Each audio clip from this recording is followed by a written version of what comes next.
देखो social media रे जो किछि लोक माने किछि राजनैतिक दलर लोक जो कैंपेन करूचंती जे पांड्यान थिले अमुक करथिले पांड्यान थिले समूक करथिले पांड्यान नथिले आज कोडे सब समस्या हो जाइछि। मो कहवा कथा हला गोटे तो स्पष्टता अच्छी सरकार तरफ सेठी सेड ठू आरंभ करिकी कूलर एवं पीवा पानी पर्यंत समस्त व्यवस्था कराई तले मैट भी पड़ी सब कथा होइछि।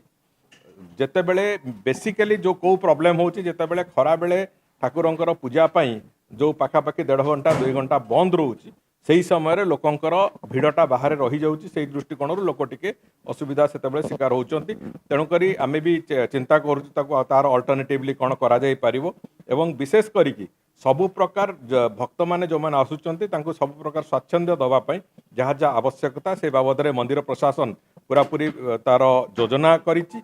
व्यवस्थित भाव में से कथा को आहरी अधिक रु अधिक करा सिना कम करा नहीं। तेणुकरी जो माने राजनैतिक उद्देश्य रे ये कथा को एक भयर वातावरण तैयारी करिकी महाप्रभु श्री जगन्नाथ को दर्शन करने कम लोक आसतु एभलिया चक्रांत करुचंती सेमानंकु निश्चित भाव में आगामी दिन तार उत्तर भी देवाक पड़िबो।